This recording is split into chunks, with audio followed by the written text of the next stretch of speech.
Alors, merci de l'invitation des amis du café littéraire d'Aucas. J'en profite, avant d'aborder l'objet de notre rencontre, j'en profite pour rendre hommage au travail pionnier fait par le café littéraire d'Aucas, à ses contributions à l'ouverture de nouveaux espaces d'expression de liberté. Et je souhaite vraiment que l'exemple de votre café littéraire soit repris en charge par d'autres Algériens dans d'autres régions de notre pays. Voilà, en tout cas, tout comme ça, on vous suit avec beaucoup d'intérêt et beaucoup de passion. Merci pour ce que vous faites. Voilà. Donc, je vais essayer de vous entretenir d'un moment de l'histoire de la guerre d'indépendance algérienne, qui est la création du gouvernement provisoire de la République algérienne en septembre 1958. Bon, si vous permettez, je vais juste clarifier deux ou trois choses, comme ça, dans le cours de l'exposé, vous comprendrez un peu ce que j'essaie de dire et de transmettre. Je viens de le dire devant vous, je dis que c'est un moment important de la guerre d'indépendance algérienne. Je vais expliquer pourquoi c'est important. Les mots, quand on fait de la recherche, ont leur importance parce que leur signification a aussi une importance et une conséquence. La guerre, la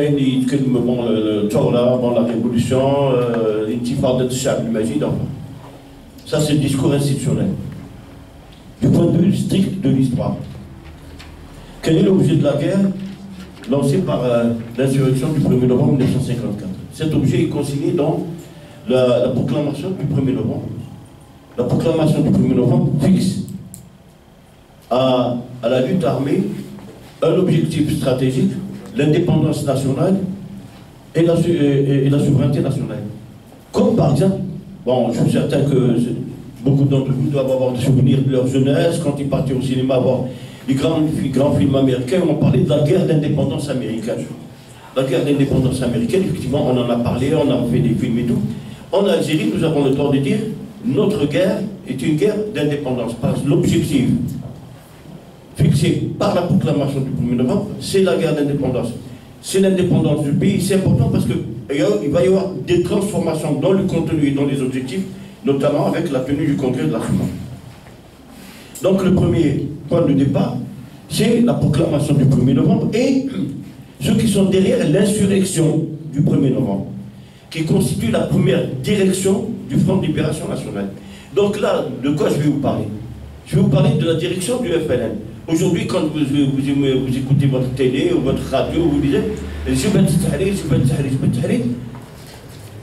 mais le langage ou l'histoire institutionnelle ou officielle ne dit jamais qui dirigeait. Ils ne disent pas qui était la direction. Dans l'histoire de la guerre d'indépendance, il y a eu fondamentalement trois directions du Front de Libération Nationale. La première, c'est ce qu'on appelle, bon, les historiens appellent les fondateurs. Je connais les fondateurs. Boudiaf, Ben Boulaïd, Didous, Ben Bhidi, Bitat, j'ai dû en oublier ce moment, Krim, bien entendu. Krim, voilà. Liban, Krim, Ben. Donc ça, c'est les fondateurs, et c'est la première direction du Front de Libération Nationale. Et il faut revenir un peu au destin de cette insurrection lancée en novembre. Et en principe, la réunion qui a décidé de la journée de l'insurrection s'est tenue à Paul Pescade à Alger, dans le domicile de Mohamed Bourgsoula, qui est un militant PPA-MTLD, qui a reçu chez lui toutes les grandes figures du nationalisme algérien, et notamment du courant indépendantiste algérien. Donc ça se tient le lundi 23 octobre, c'est là où on décide que le mouvement allait s'appeler le Front de Libération Nationale. C'est là qu'on arrête effectivement la date de l'insurrection, la nuit du 1er novembre. Et là, c'est là aussi on décide que les fondateurs décident de se retrouver en janvier 1955 à Alger pour évaluer un peu comment les choses se passent, la situation. Là, il faudrait qu'on mette dans notre esprit, dans notre tête, ce rendez-vous historique qui était un rendez-vous manqué. La direction, le premier comité, la première direction historique du FLN ne se réunira jamais plus depuis octobre 1954. En janvier 1955, exactement le 10 janvier, Didush Morad, chef de la zone 2 du Nord constantinois, meurt au combat entre Constantine et Harouch dans ce qu'on appelle dans Jebel Boukaka, pendant qu'il meurt au combat le 18 janvier. En février 1955, Bostra Ben Boulaïd, chef de la zone 2 des Oresh Nemencha, est arrêté à la frontière tuniso-libyenne. En mars 1955, Rabah Bita Dissi Mohamed, chef de la zone 4 du centre algérois, est arrêté. En même temps, Mohamed Boudir est à l'extérieur du pays en quête de soutien pour le faire. Et c'est l'Arabie Ben il était au Caire en train de se batailler avec Ben Bella sur la question de l'armement de la haine. Resté en Algérie, donc, et conduisant la guerre, un seul chef fondateur, Karim El Qassem, avec cette notation, Karim était dans les maquis depuis 1947. Donc on peut dire, en y mettant l'effort, mais le fait de l'histoire c'est cela. En mars 1955, avec l'arrestation de Rabah Bita, on peut dire que l'insurrection a quasiment échoué. En tout cas, elle est dans un cas extrêmement difficile. Comment allait se relancer le FLN et la résistance armée? Elle allait se relancer notamment par l'initiative prise par un militant du PPA et de l'OS, Youssouf Ziroud, qui avait succédé à Didush Morad à la tête de la zone 2. Il faudrait sûrement un jour faire un grand ouvrage et un grand film sur Youssouf Ziroud parce que, comment dire, il est un peu méconnu pour ne pas dire, bon, on dit pas, même dans la littérature française, quand on parle de forgeron de Condé Smendou. Il se trouve que le forgeron de Condé Smendou, c'est quelqu'un qui est sorti des entrailles du peuple algérien, c'est un migrant qui vient du Nord constantinois. C'est un orphelin qui à sa naissance ne connaît pas son père est décédé, avec une mère qui est dans des situations de précarité, mais n'empêche c'était un élève sérieux, appliqué, qui va à l'école coranique et surtout qui va à l'école française, et qui décroche très vite son certificat d'études. Donc c'est un lettré qui lisait la littérature, qui allait à Constantine voir des films et tout. Et en même temps, comme beaucoup de gens dans la région, et pas simplement dans la région de Constantinois, un peu partout à travers l'Algérie, qui adhèrent aux premières expressions associatives musulmanes, c'est-à-dire le scoutisme musulman. On sait qu'en gros, le scoutisme musulman, les SMA notamment, commence à émerger dans les années 30. Par exemple, pour Constantine, c'est à partir de 1935 qu'on voit arriver les premières structures, les deux premières sections du scoutisme musulman. Et comme beaucoup de gens de la génération qui allaient se retrouver dans le PPA, comme Ben Mehdi, comme Bonsoir et beaucoup d'autres, Ziroud adhère au scoutisme et ensuite à la formation du PPA, il adhère très vite au PPA. Et j'insiste sur cet aspect parce que même quand on lit, on nous parle, on rencontre des gens, on nous parle de ce gars-là, il était au PPA. Tu étais au PPA, par contre, toi. Mais non, il faut savoir que ceux qui étaient au PPA, leur culture politique, ce n'est pas les tribunes comme celle-ci, ce n'est pas les journaux, ce n'est pas les élections, c'était la clandestinité. Il faut toujours insister, toute la génération qui allait être derrière l'insurrection, leur culture politique, c'était dans la confrontation clandestine à l'ordre colonial. Leur culture, c'est cela, la clandestinité, c'est-à-dire le khaouf, tout ce que vous pouvez imaginer de la vie de militants clandestins. Et d'ailleurs, ils allaient par la suite se retrouver dans les mêmes conditions et encore plus difficiles de l'OS, parce que l'OS, c'était la clandestinité dans la perspective d'une confrontation armée avec l'ordre colonial. Donc, Ziroud, il suit ce cheminement, il est PPA. Il est PPA donc à Condé Smendou, et il est, bon, ensuite, OS, et le candidat du MTLD contre le MTLD formé par M. Salih Haj en 1946, candidat à l'élection municipale à Condé-Smendou, et il est effectivement élu maire adjoint de Condé-Smendou, tout en étant responsable PPR et OS dans la région de Condé-Smendou et de Constantinople. Quand il y a eu la crise de l'OS de 1950, bon, dans le débat, on peut revenir si vous voulez poser des questions. Beaucoup de cadres de l'OS, bon, un grand nombre de cadres de l'OS vont être arrêtés, mais même entre autres quelqu'un qu'on va retrouver quelques temps plus tard, Abel Armdan, qui allait être condamné à 5 ans de prison. Zéroud Youssef est arrêté, condamné, envoyé à la prison de Annaba avec Ben Moustapha Ben Aouda et d'autres militants de PPRTD, de PPROS. Zéroud, qui est effectivement un artisan, arrive à fabriquer une clé et à ouvrir la porte de la prison d'Annaba et il s'évase, notamment en compagnie de Moustapha Ben Aouda et Sessi Bakhouch. Et il se retrouve où? Comme beaucoup de clandestins d'époque, notamment de l'Est et tout, il se retrouve où? Il se retrouve sous la houlette de Moustapha Ben Boulet dans les montagnes des Aurès. Ils sont pris en charge par Ben Boulet. Donc voilà, le Zéroud fait partie ensuite de la réunion des 22 qui décide de l'insurrection. J'insiste là-dessus parce que c'est l'une des clés de la démarche politique et militaire de Zéroud. Donc on est dans le cœur de l'insurrection, dans un moment des soufflements de l'insurrection, dans ce printemps 1955. Et Zéroud Youssef qui était entouré de des gens dont vous connaissez les noms, notamment Dr Bell, Ben Aouda.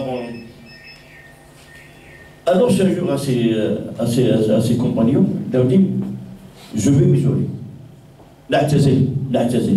Il va dans un douar du côté de Mzelchis, dans la région de Skikda, qui s'appelle Boussator.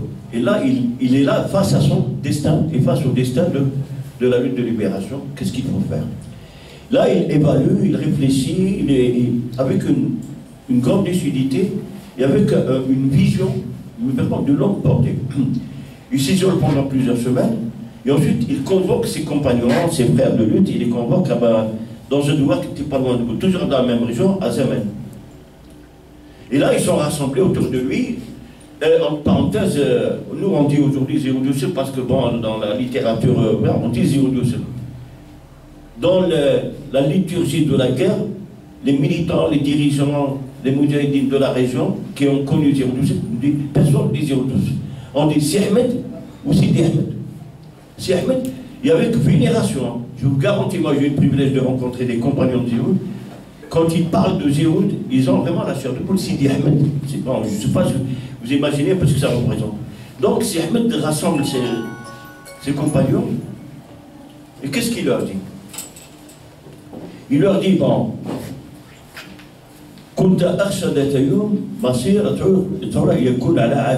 j'ai toujours appréhendé le jour où le destin de la révolution reposait sur mes épaules, et ce jour-là est arrivé, j'ai décidé de ceci et cela. Zéroud Youssef, dans cette réunion de Zaman, fixe la date de l'offensive, le moment de l'offensive. Il a dit, nous allons attaquer en plein jour et à midi. Et on va attaquer dans tout l'Est algérien. Zéroud a fixé 34 agglomérations, des petits villages ruraux jusqu'aux grands centres urbains comme Annaba, Skikda, Constantine, les villages comme le Khouroub, Ouedznati, bon, 34, est-ce que vous imaginez un peu ce que ça veut dire? 34 agglomérations ciblées par les éléments enrôlés dans les rôles de la LN sous la direction de Zéroud, mais en même temps en association avec, là où c'était possible, les populations armées par Zéroud et ses hommes. C'est une offensive de portée exceptionnelle. D'ailleurs, tous les historiens, français, anglais, algériens, s'accordent sur ce fait. Tous disent la même chose. La France entre en guerre en Algérie au lendemain de l'offensive de 1955. C'est important, cette relance de la lutte armée est aussi importante parce qu'elle va croiser, parce que, pour faire court et précis, le destin de la guerre, il va être déterminé par le croisement de deux destins exceptionnels, de deux hommes exceptionnels. Du côté Zéro, dont je viens de vous parler, de l'autre côté, Abed Ramdan, qui vient d'être, lui, libéré de prison. Abed, bon, Zéro relance la résistance armée, en fait, en conformité avec les décisions du groupe des 22. Les groupes des 22 ont dit, nous allons à la lutte armée. Zéro rappelle aux autorités françaises, rappelle aux Algériens, rappelle à ses compagnons de lutte, le choix stratégique de la lutte armée. Un peu de son côté, il sort de prison, il est pris en charge par Kérim et Ouamara, qui lui ont dit, bon, voilà, bon, nous sommes en guerre, et la révolution, le FNL a besoin de toi. Bon, selon les témoignages qui ont été écrits, qui ont été rapportés, Abel aurait été un peu, pas réservé sur son engagement, il aurait été un peu critique sur les conditions de lancement de l'insurrection, mais on peut en parler. Et on lui dit, tu pars à Alger parce que nous avons besoin de renforcer Alger. Juste pour rappel, quand il y a eu les opérations du 1er novembre 1954, la zone 4 du centre d'Alger était l'une des plus démunies en hommes et en armes. Effectivement, il y avait par exemple du côté de Boufalik, il y avait des hommes en armes, notamment avec Swidali Boujema, Ahmed Boussaïb et tout, mais d'autres régions du Bilda, il n'y avait pas d'hommes en armes pour le FLN de l'époque. Ce sont les hommes de la zone 3 de Kérim El-Qassim de Oman qui sont descendus faire les opérations, les premières opérations de novembre 1954. Nous revenons donc à Abel qui arrive à Alger. Et il est pris en charge notamment par un vieux militant PPM-TLD, bel courtois, militant connu et tout. Et Abel prend rapidement la dimension de la situation, de la même manière que les Zéroud. Et il comprend très bien que la situation était critique et qu'il fallait faire face, et il fallait refonder, il fallait relancer. Et très rapidement, Abel, c'est là que réside son génie politique, il comprend vite, et plus vite que d'autres, la nature singulière de la guerre qui allait se mettre en place. Et qui n'est pas une guerre de guérilla, même s'il y a de la guerre de guérilla dans les grands centres urbains. Il y a eu bon, ce qu'on appelle le terrorisme urbain, les FIDA, il y a eu des guerres de position entre les éléments de l'ALN et l'armée française, dans les maquis notamment. Mais ce n'était pas qu'une guerre de position. Abel comprend très très vite que la guerre, la portée stratégique de la guerre, c'est une bataille d'opinion, c'est une guerre d'opinion, c'est une guerre très particulière. Et la guerre, c'était gagner l'opinion de qui? Des Algériens. Alors on revient à la mythologie de l'insurrection populaire en 1er novembre, c'est effacer tout le génie de la stratégie du Front de Libération Nationale, notamment d'Abel. Au 1er novembre, les Algériens ne savaient pas qui était le FNL. Il aura fallu du temps pour savoir qu'effectivement, il y a une guerre qui avait compris. Abel se lance dans cette bataille, qui est une bataille d'opinion. L'accélération va se faire très rapidement. Abel, quand il est à Alger, ça a été le rédacteur des premiers tracts FLN distribués dans la capitale. Et il est pris de vitesse en début 1956, il est pris de vitesse par le MNA, qu'il a bien, lui, compris comme étant un adversaire important pour le Front de Libération Nationale. Il est pris de vitesse par le MNA parce qu'en février 1956, le MNA crée le premier syndicat algérien, l'Union syndicale des travailleurs algériens, l'USTA. Et Abel réagit très vite. Il convoque Aïssa Didi, militant PPA-MTLD, membre de la CGT, membre de la commission des affaires sociales du parti. Il dit qu'il faut régler le problème syndical immédiatement. Immédiatement, il faut relancer le syndicat du Front. Et effectivement, 10 jours plus tard, il y a la formation de l'Union générale des travailleurs algériens, mais plus que ça. À cette même période, Abel convoque Mahmoud Bjoumi, qui était un grand commerçant, qui était proche du FLN, et il dit, bon, il nous faut l'organisation, il faut mobiliser les commerçants algériens. Et à partir de février, le travail est lancé pour mettre en place l'Union générale des commerçants algériens. Peut-être qu'on entend un peu moins parler, mais cette union des commerçants algériens va jouer un rôle très important dans la grève des 8 jours de février 1957. Et Abel, à cette date-là, février 1956, décide de l'organisation de la grève des étudiants à Alger. Pourquoi? Parce qu'il avait bien sûr le sentiment de l'urgence, il avait le sentiment que le FLN avait besoin d'un encadrement de qualité, et surtout il avait la préscience de l'importance d'élargir la base sociale du Front de Libération Nationale. Et là, on est parti de l'appel à l'insurrection à maintenant la mise en place de structures liées directement au Front et sous l'autorité du Front. On a donc l'UGTA, on a l'UGCA, et d'une certaine manière, directement l'UGMA, parce que en juillet 1955, quand il y a le congrès fondateur de l'UGMA à Paris, Ben a ses hommes à lui qui surveillaient. Bon, moi j'en ai eu encore la confirmation récemment en discutant avec le docteur Taleb, qui était le premier président de l'UGMA. En discutant, c'est lui qui m'a dit, il me dit, c'est Majid Ben pour lequel docteur Taleb a une vénération. Il me dit, Ben avait un œil sur le congrès de l'UGMA. C'était Taleb qui allait sortir comme président de ce congrès. Et il me dit, le Mendouli, Bachir,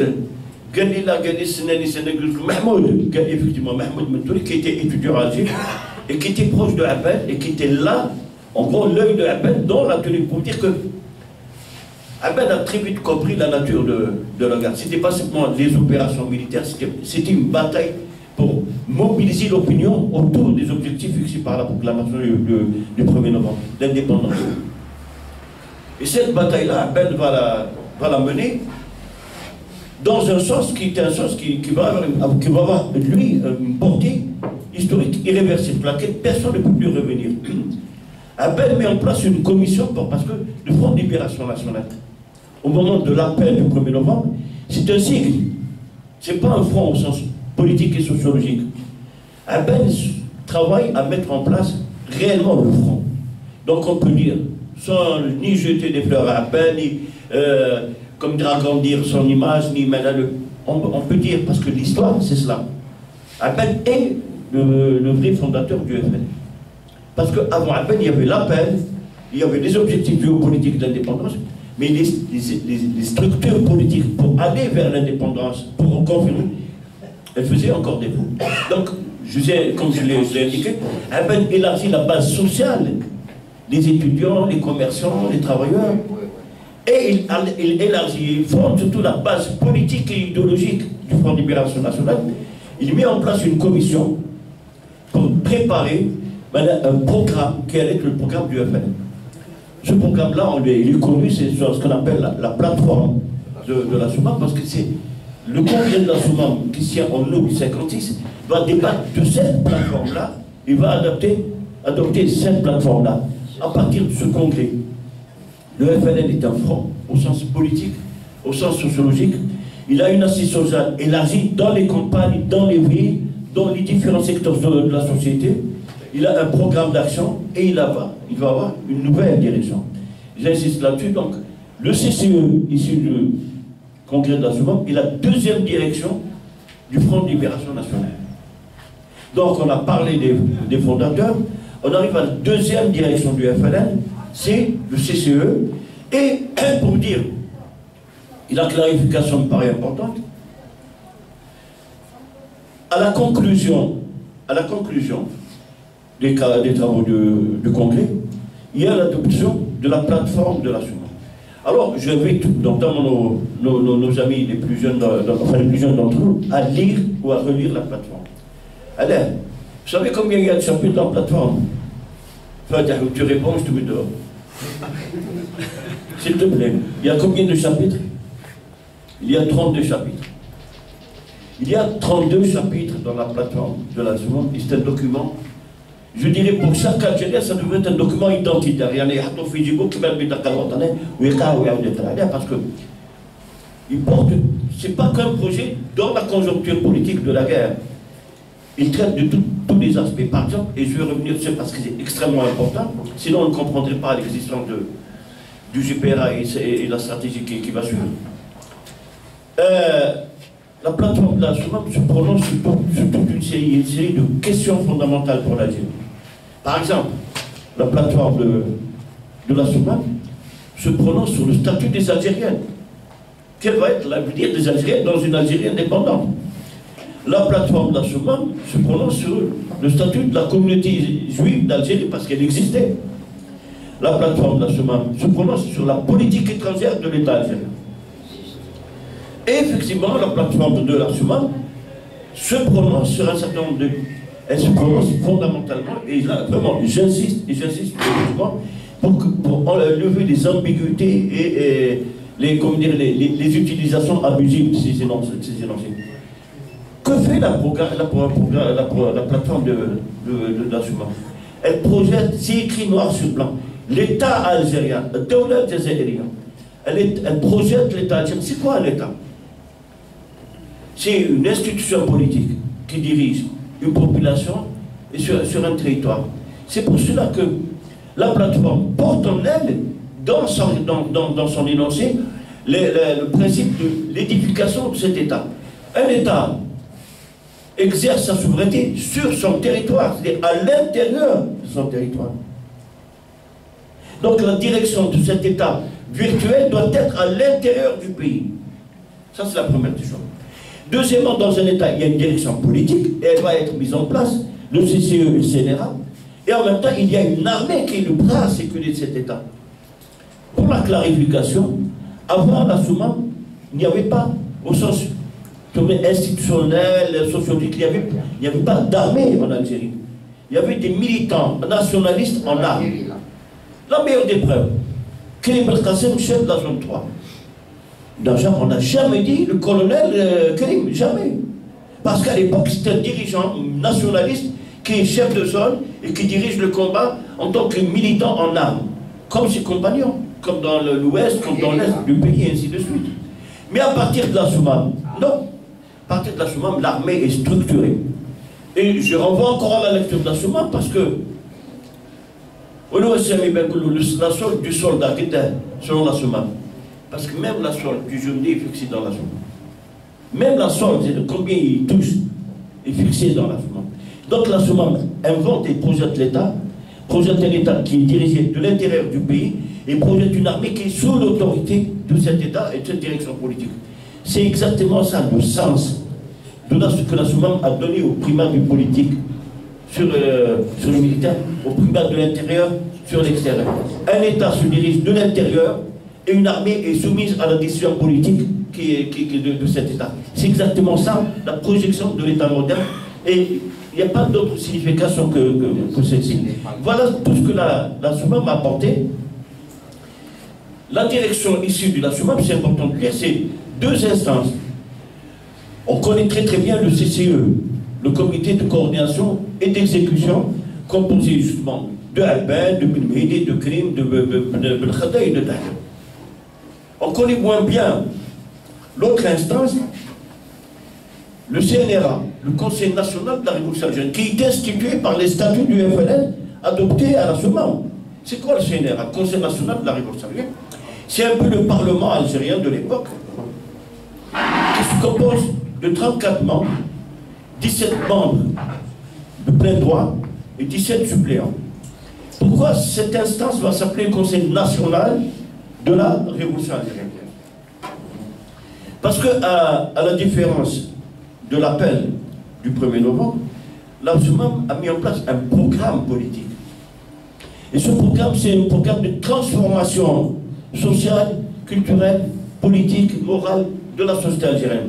Donc c'est un programme de révolution. Et l'instance qui doit veiller à la mise en application, qui projette ces révolutions, c'est la direction du FLN. Donc c'est le CNRA.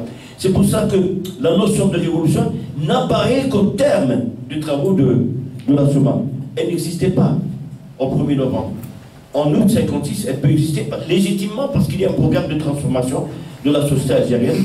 Bon, et c'est la deuxième direction historique du Front de Libération Nationale. Le CCE vient à Alger en septembre.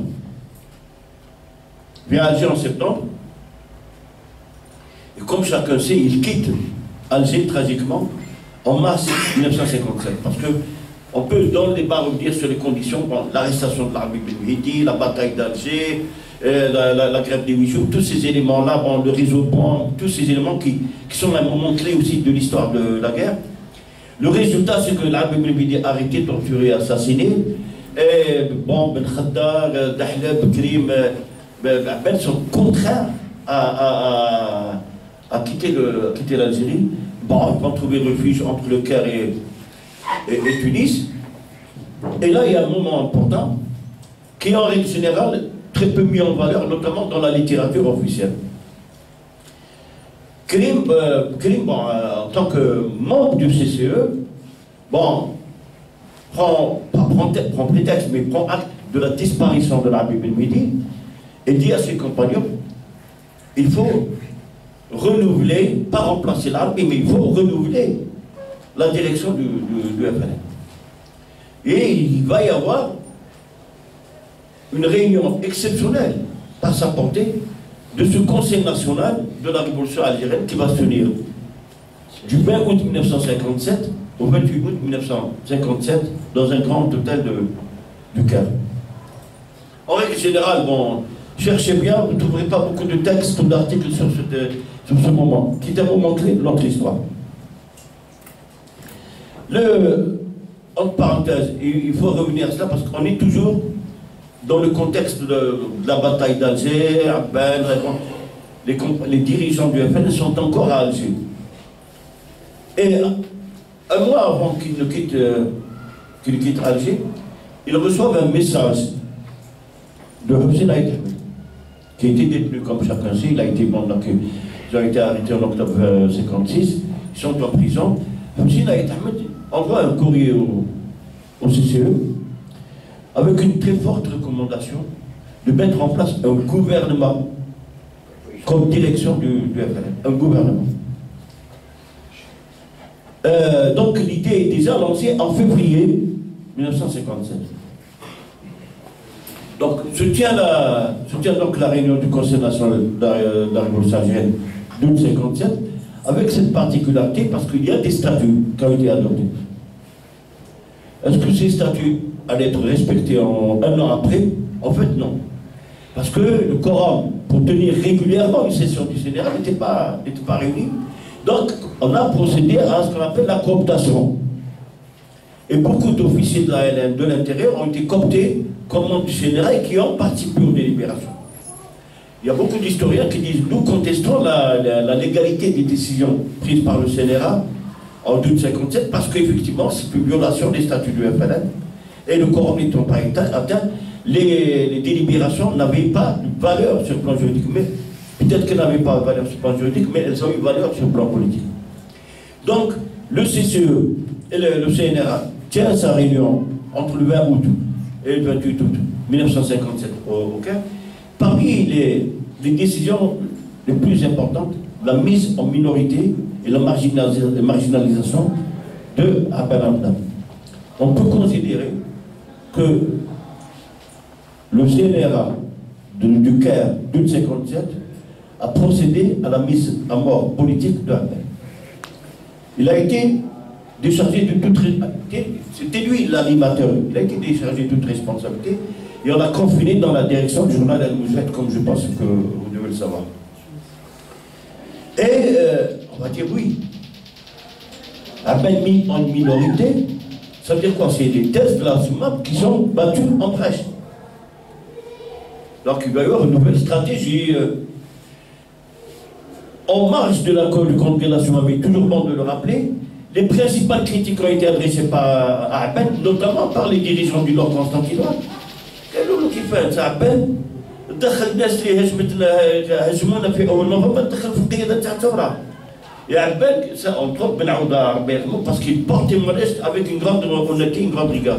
قال j'ai dit عبان قال له كيف عبان tu vas faire rentrer dans la direction du FLN les gens qui nous ont combattu le 1er novembre.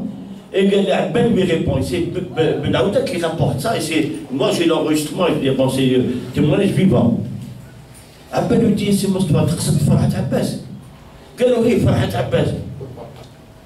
لا قال له سي مصطفى فرحة عباس حنا محتاجين به نخدموا به في الخارج.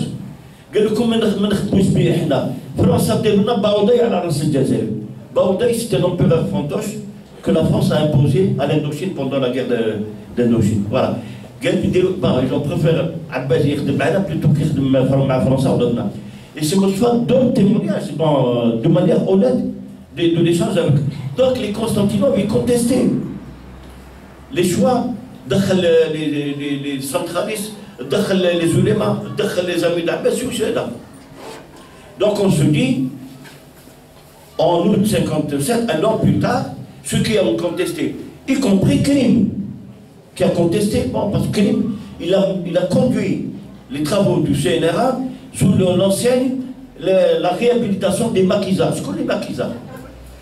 Les maquisards, ce n'est pas ceux qui étaient forcément dans les maquis. Les maquisards, ce sont ceux qui avaient fait le coup de feu en novembre.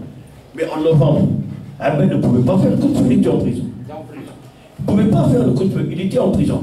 Là, Elena. Donc on se dit, bon, Abel, il est éliminé, les thèses d'Assouman liquidées. Comment ça va se traduire? On regarde la composition du nouveau CCE et du nouveau CNRA. Ben, on va retrouver les centralistes, plus importants encore en nombre qu'avant. On va retrouver les oulémas et on va retrouver les ulémas, mais plus important encore qu'en nombre par rapport à 56. Ça veut dire quoi? Ça veut dire qu'en fait, les thèses de la Soumane n'ont jamais été remises en cause. Et à partir de ce CNRA de 1957, tu as vu, Sémi, tout ça, tu n'as pas lu dans le bouquin. Hein? Tu n'as pas lu dans le bouquin, ça. Bon. À partir de 1957, et ça, il faut le prendre comme un élément extrêmement important dans l'histoire de la guerre, à l'intérieur du Front de Libération Nationale, formellement et dans le fond, la question du pouvoir devient une question clé. C'est pas qu'ils étaient d'accord sur l'objectif, mais chacun pensait qu'il était le mieux placé pour l'exprimer et pour le porter. À partir de ce moment-là, il y a réellement une vraie compétition autour de la question du pouvoir. Abel n'est pas éliminé sur la base des thèses de la Soumane. Elles ont été reconduites dans la forme et dans le fond. Il a été éliminé sur une question de l'exercice de pouvoir. Et là, donc, bon, le CCE, qui était composé de 5 membres, va être porté à 14 membres, dont les 5 ministres détenus, et, pardon, les 5 dirigeants, ils n'étaient pas encore les 5 dirigeants détenus. Et le CNRA passe de 34, 17 membres et 17 supérieurs à 54 membres de plein droit. Voilà la situation telle qu'elle résulte des travaux du... Et la question de la mise en place d'un gouvernement continue de travailler les dirigeants du FLN. Et le CCE, qui est issu de la rencontre du Caire, commence à y travailler en mettant en place des commissions. Et chaque membre du CCE, je parle des membres actifs, pas ceux qui étaient en prison bien sûr, les 9 membres du CCE sont chacun chargés d'une commission de préparation, de réflexion, d'études. Juste pour donner une illustration, ces commissions-là sont mises en place en avril 1958. Par exemple, Farhat Abbas est lui chargé, il est membre du CCE, à ce moment-là il est président, il est membre du CCE, il est chargé de la commission information et propagande. Voilà. Donc, ces commissions-là commencent à travailler, à réfléchir, à évaluer les conséquences, avec de quelles conditions, quelle réaction attendre, quel soutien attendre, qui mettre et bon. Ce travail se continue. Ils sont pris en charge, notamment les questions, dans le cas où effectivement on met en place un gouvernement à la tête du Front de Libération Nationale, quelles allaient être les réactions de la France, de la Tunisie et du Maroc, dont l'indépendance est très récente et très fragile et qui était encore dans une forme de dépendance vis-à-vis de la France. Bon, dans un des rapports de cette commission, par exemple, Boussov qui a été chargé d'étudier ces questions-là, et dit, bon, nos voisins ne seront pas heureux. Ils ne seront pas heureux de la proclamation de l'indépendance. Plus que ça, il y a une rencontre qui se tient à Tanger, en avril 1958, et cette question-là est débattue. Effectivement, du côté français, bon, la direction du CCE savait que, bon, il y aura des réactions aussi un peu brutales. Bon, mais ils y travaillent. Ils y travaillent, les commissions travaillent, recherchent, font des évaluations, font des propositions. Et au bout du compte, le 9 septembre 1958, la formation du GPRA est établie. Donc, si le GPRA est daté du 19 septembre. En vérité, il existe depuis le 9 dans sa composition, qu'elle est rendue publique 10 jours plus tard. Pourquoi? Parce qu'une fois que le gouvernement était constitué, fallait-il encore évaluer les conditions de l'annonce. Où, comment, par qui, avec quelle attente de réaction. Et ça, c'est entre autres Mabrouk Belhoussine qui définit les conditions dans lesquelles il fallait annoncer la constitution du gouvernement. Cette annonce va se faire le 19 septembre au Caire. C'est Mohamed Ghazid, ancien responsable du FLN aux États-Unis, devenu ministre de l'Information, qui donne l'information et qui communique la composition du gouvernement. Et c'est Farhat Abbas, désigné comme président du GPRA, qui lit la première proclamation au nom du gouvernement provisoire de la République algérienne. Juste pour la notation, dans l'ouvrage, il y a la reproduction de la déclaration d'Abbas, de Abbas qui parle le 19 septembre 1958. C'est pas le Abbas de l'UNMA, c'est l'ADN PPA-MTLD. Vous allez vous en rendre compte, c'est très clair, c'est vraiment l'ADN PPA. Bon. Donc, Abbas fait l'annonce au Caire, Karim Belkacem et Mahmoud Chérif font l'annonce à Tunis, et Bentobal et Boussouf font l'annonce à Rabat. Et évidemment, il va y avoir des réactions. Très rapidement, les autorités françaises mettent en cause toutes les chancelleries qui seraient tentées de reconnaître ce GPA, que la France, bien entendu, ne reconnaît pas du tout, à laquelle la France renie toute l'égalité, toute légitimité, il ne représente rien, il ne représente pas les Algériens. Bon. Et il va y avoir une série de réactions, plus ou moins, mais il y a eu quand même des pays qui allaient rapidement reconnaître le GPA. Le premier d'entre eux, c'était l'Irak, ensuite la Chine populaire, ensuite le Vietnam. Bon. Il y a une première vague de reconnaissance qui est très importante, parce qu'il y a 17 États qui allaient reconnaître le GPA, et progressivement, il y a 35 États représentés aux Nations Unies qui vont reconnaître la légitimité du gouvernement de la République algérienne. Ce GPRA, fondé, donc la formation est annoncée le 19 septembre 1958, va exercer la direction du front jusqu'au 3 août 1962. C'est pour cela que l'intitulé ou le titre de l'ouvrage, c'est le GPRA, un mandat historique. Il n'y a pas eu de direction du FLN aussi longue, aussi importante que celle du GPRA. Parce que cette direction du front, le GPRA, va être confrontée à des situations les plus difficiles, les plus compliquées sur tous les terrains, sur le terrain diplomatique, sur le terrain politique, sur le terrain médiatique. Ils ont rapidement été obligés de faire face à des situations intenables et très difficiles. Par exemple, en novembre 1958, il y a des éléments de l'ALN, des frontières, bon, donc la base de l'Est, là où il y a une, sous la direction de deux officiers supérieurs, Nouavara et Lamori, qui prennent la route de Tunis pour renverser le GPRA. Bon, c'est une dissidence importante. Il a fallu l'intervention de l'armée tunisienne pour mettre en échec la tentative de renversement. Et les responsables de la base de l'Est et de la Wilaya 1 sont arrêtés. Ils seront déférés devant un tribunal militaire présidé par Boumediene, entre parenthèses, condamnés à mort et exécutés en mars 1959. Notamment Lamori, Nouavara et le capitaine Le Khed. Voilà. Ça, c'est en novembre 58, c'est-à-dire que deux mois après, pratiquement un mois après.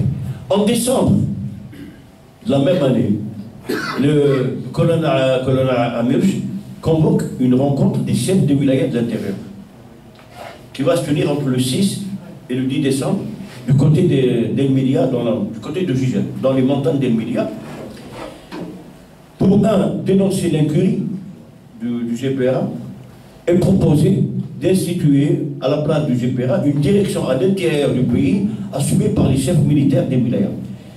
Ne participe pas à cette réunion ni la wilaya 2, à l'époque dirigée par Ali Kafir, ni la wilaya 5, à l'époque dirigée par le colonel Lotfi. Par contre,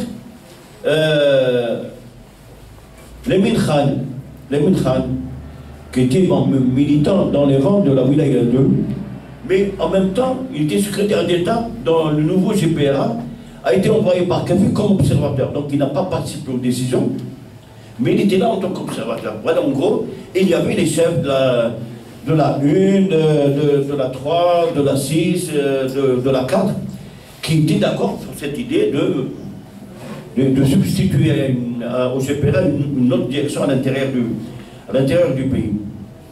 Voilà, très rapidement. Ensuite, il y a eu l'offensive politique du général de Gaulle, il y a eu les opérations Charles.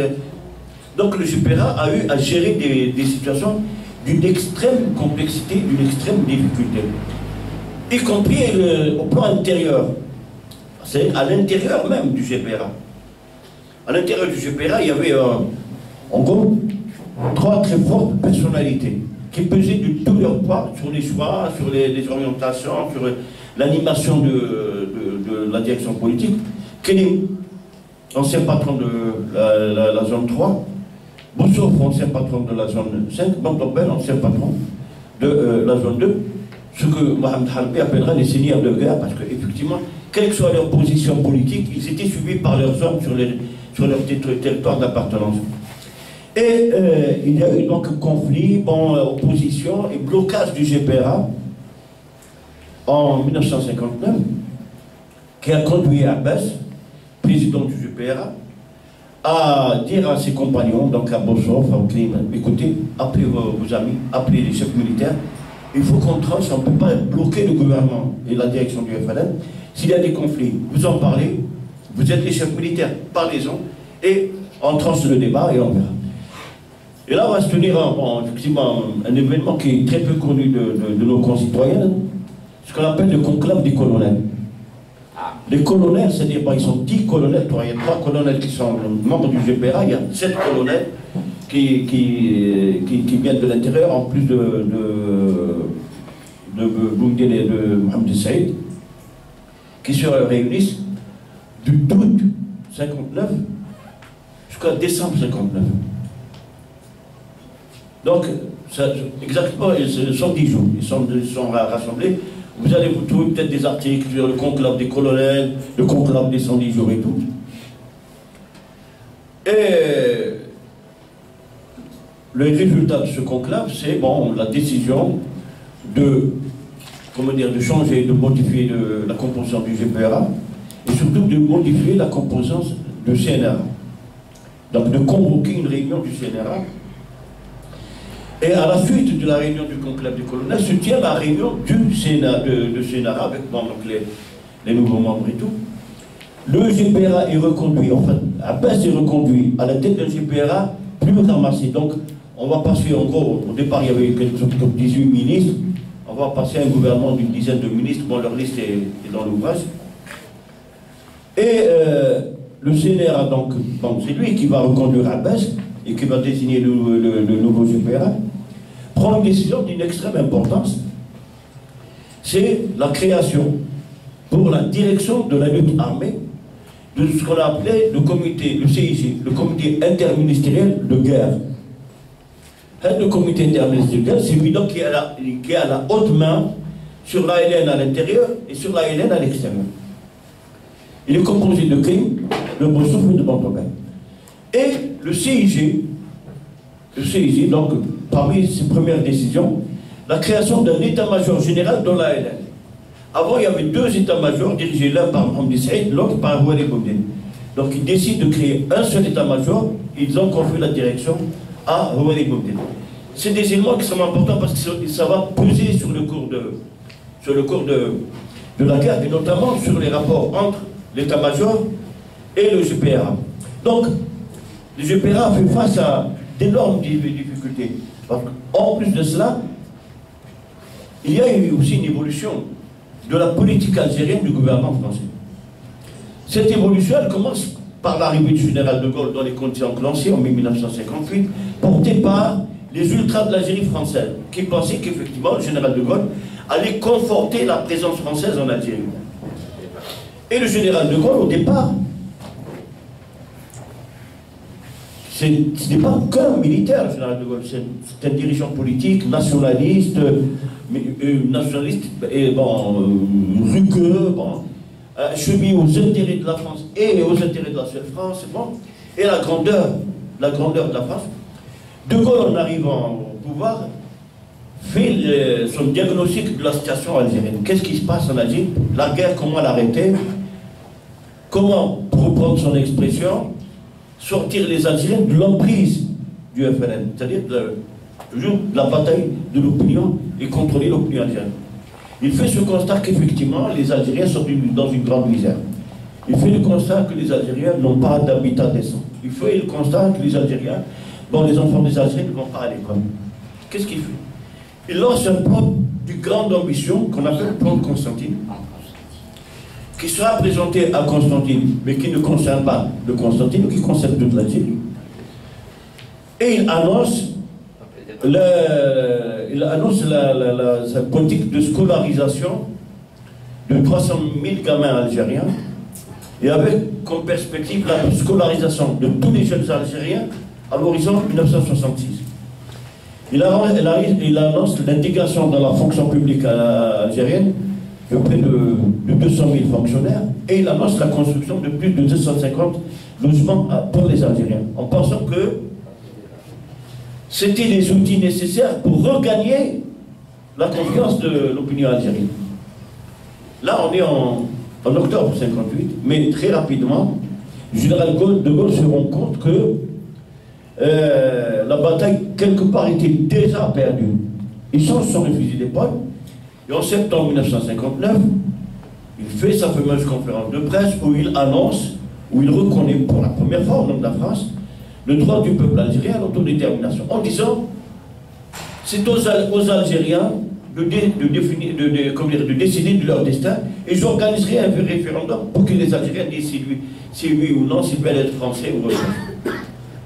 Bien sûr, ça va bouleverser ces alliés de l'Algérie française.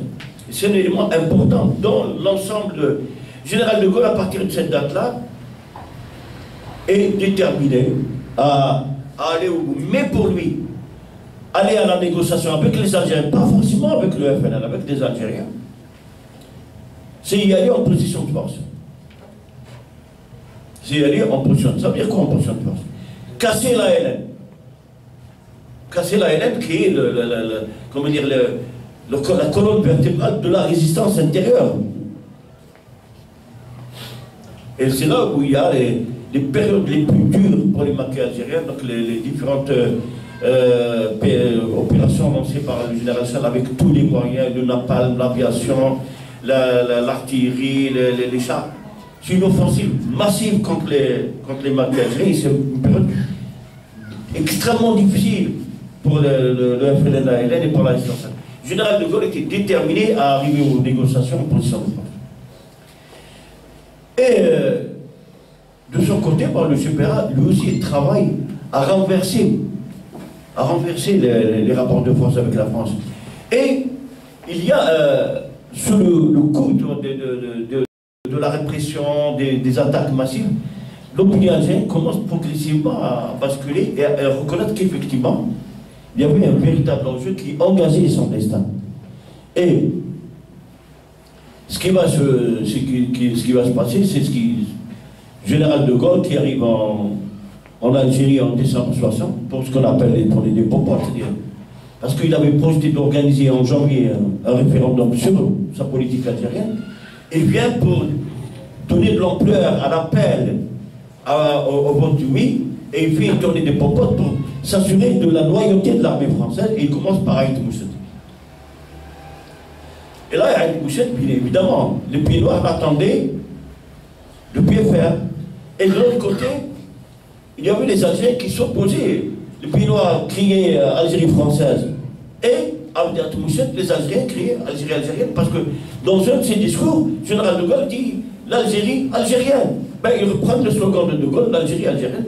Il s'est passé toutes les journées, juste parce qu'on est à la veille de la commémoration de l'événement, il faut que vous sachiez que si les plus importantes manifestations sont passées à Alger, notamment à Belcourt, à Colossan-Salambier, à Der Mahsoud, la sortie des Algériens de la Casbah, il y a eu des dizaines de morts sous le coup de feu de l'armée française et et des milices fascistes. Il faut savoir que les Algériens ont manifesté partout. Ils ont manifesté à Béchar, ils ont manifesté à Tiaret, ils ont manifesté à Cherchel, ils ont manifesté à Lasnam, ils ont manifesté à Oran, à Constantine, partout, à Saïda. Et bon, malheureusement, on n'a pas réellement aujourd'hui un vrai travail d'historien ou d'histoire sur ces journées-là. On compte les journées du peuple et tout. Mais c'est un tournant important, y compris pour les dirigeants de l'État français. Et sur le plan international, il est clair, parce que les Algériens à Alger, à Constantine, à Oran, ils ont manifesté, non plus au nom de l'Algérie algérienne, ils ont manifesté l'Algérie indépendante. Vive le FLN, Abbas président. Voilà, il y a un basculement stratégique qui s'opère lors des journées des manifestations, et le GPRA est validé et légitimé dans sa lutte. Et il y a une répercussion sur le plan international extrêmement importante. Et la question algérienne devient une question, comment dire, rituelle, qui est constamment posée devant les Nations Unies. Et c'est important. Au lendemain des manifestations de décembre, celui qui représentait le GPRA et qui parlait au nom du GPRA aux Nations Unies et pour lequel il y a eu un vote dans cette session de décembre, reconnaissant le droit des Algériens à l'autodétermination, c'est Karim El Qassem, ministre des Relations extérieures, et il y a une déclaration importante de Karim sur les manifestations des Algériens de décembre. Donc il y a ce basculement-là. Pour aller rapidement, le GPRA a accompli un travail, comment dire, phénoménal sur le plan diplomatique, sur le plan médiatique. Et j'aime à dire, quand je parle du travail fait par le GPRA a renversé la puissance française sur les terrains de prédilection de la France. Le GPRA a battu la France sur le terrain de la culture. Il a battu la France sur le terrain de la communication. Il a battu la France sur le terrain de la diplomatie. Il a battu la France sur le terrain du sport. Et les sportifs, les chanteurs, les hommes de théâtre, les auteurs, les diplomates ont porté la cause de l'indépendance algérienne sous l'autorité du GPRA. Et effectivement, quand les négociations commencent à se mettre en place avec le gouvernement général de Gaulle, progressivement, dans des situations de tension, de rapport de force, de complexité, le GPRA s'est fixé une ligne rouge. La ligne rouge, c'est l'intégrité du territoire algérien. Et effectivement, il n'y a aucune concession qui a été faite sur l'intégrité, notamment parce que le gouvernement français avait été tenté, à un moment, de séparer le Sahara de l'Algérie, et un deuxième moment, de créer une enclave européenne du côté de l'Oranie. Le GPRA n'a fait aucune concession. L'intégrité du territoire algérien est un principe intouchable, c'est une ligne rouge. La deuxième ligne rouge, c'est l'unité du peuple algérien. Et sur ça aussi, effectivement, le GPRA a été intransigeant. Maintenant, Bontobal, dans un témoignage rendu public, le dit, oui, le GPRA fait des concessions. Mais Bontobal dit, nous avons fait des concessions, donc nous savions qu'avec le temps, nous allions les récupérer. Et c'était le cas, par exemple. Le GPRA a accordé à la France une base militaire sur le territoire algérien, à Mersel Kébir. Et pour une période très importante, finalement. Au bout de 3 à 4 ans, la France a foutu le camp. Donc l'un dans l'autre, le GPRA, au-delà des complexités de la lutte militaire armée, au-delà de la précarité, au-delà des violences, au-delà des crises internes, de pouvoir et tout, d'ambition, le GPRA finalement a accompli l'objectif consigné par la proclamation du 1er novembre. Rappelons toujours, que dit la proclamation du 1er novembre? L'appel à la résistance armée est accompagné d'un appel à la négociation. Le mot existe dans la proclamation. Le FLN, le 1er novembre, appelait la puissance coloniale à s'asseoir autour de la table de la négociation à partir de la reconnaissance du principe de l'indépendance nationale et de la souveraineté nationale. C'est exactement ce que les autorités françaises ont été contraintes de faire aux Rousses et à Évian. Et ça s'est conclu effectivement par les fameux accords du 18 mars 1962 qui concrétisaient formellement et fondamentalement les objectifs de la proclamation du 1er novembre. Et de ce point de vue-là, le GPRA, qui est la direction du front, il faut toujours rappeler le GPRA et la direction du FLN, quand on va dire je vais dire parce que c'est elle, le Hukoumat qui a réellement dirigé le front pendant 4 ans. Oui, les fondateurs ont dirigé le FLN pendant 3 mois. Oui, la direction du CCE a dirigé le FLN pendant 3 mois. Le GPRA a dirigé le Front de Libération et la lutte de libération nationale pendant 4 ans. Et c'est ce que dit le titre 19 septembre. J'arrive très rapidement au 3 septembre. Pourquoi le 3 septembre 1962? À cette date-là, celui qui préside le GPRA, c'est Ben Youssef Belkhada. Et c'est passé, bon, ce qui s'est passé, c'est que l'implosion du CNRA à Tripoli en juin 1962, et la course effrénée et armée pour la prise du pouvoir. Et on arrive à une situation qu'on est réellement à la veille d'une guerre civile entre Algériens. Je rapporte le témoignage de quelqu'un qui est toujours vivant, que l'on a eu, enfin on a eu le privilège d'enregistrer, Dr Youssef Khatib, qui était à l'époque connu comme étant le colonel Hassan, chef de la Wilaya 4 qui englobe la capitale Alger. Quand il y a eu l'implosion du CNRA avec les courses effrénées et déterminées et armées pour le pouvoir, Youssef Khatib va à Rabat, il rencontre Ahmed Ben Bella et Mohamed Khazen. Il leur a dit, écoutez, est-ce que vous vous rendez compte de ce que vous êtes en train de faire? Vous allez amener le pays à la guerre civile, vous allez amener... Ben Bella lui a fait cette réponse qui n'a jamais été démentie parce que le témoignage de Youssef Khatib a été diffusé par les télés françaises. C'est un documentaire signé par Benjamin Stora qui s'appelle L'indépendance sur le visage. Essayez de le retrouver peut-être sur YouTube. Ben Bella a fait cette réponse. Nous sommes déterminés à prendre le pouvoir, quel qu'en soit le prix. Et le prix, c'est le sang des Algériens. Et effectivement, Ben Youssef Belkhada, qui avait pour lui la légalité nationale et internationale, Ben Youssef Belkhada rentre en Algérie le 3 juillet, au lendemain, le jour de la reconnaissance par le pouvoir français de l'indépendance d'Algérie. Il y a une dièse populaire exceptionnelle qui accompagne Belkhada de l'aéroport jusqu'au d'Alger. Revenez sur les images, elles existent. Et là, on est en face d'une situation dramatique. Que faire? Ben Bella, contre les conclusions du CNRA et les travaux du CNRA, annonce la formation d'un bureau politique à Tlemcen le 22 juillet. Et de fait, on a 2 pôles qui prétendent à l'exercice du pouvoir au nom du front. Le GPRA qui a pour lui la légalité de l'histoire et la légalité internationale, et Ben Bella qui a pour lui les forces de l'armée des frontières. Que fait Belkhada? Il remet le pouvoir du GPRA au bureau politique pour protéger son pays. Et ça, quoi qu'on puisse penser du personnage ou de ses choix ultérieurs, il faut lui en donner acte. C'est pour cela qu'à la date du 3 septembre, il prononce un discours qui est un discours testamentaire et il annonce la remise du pouvoir entre les mains du bureau politique. Voilà, merci.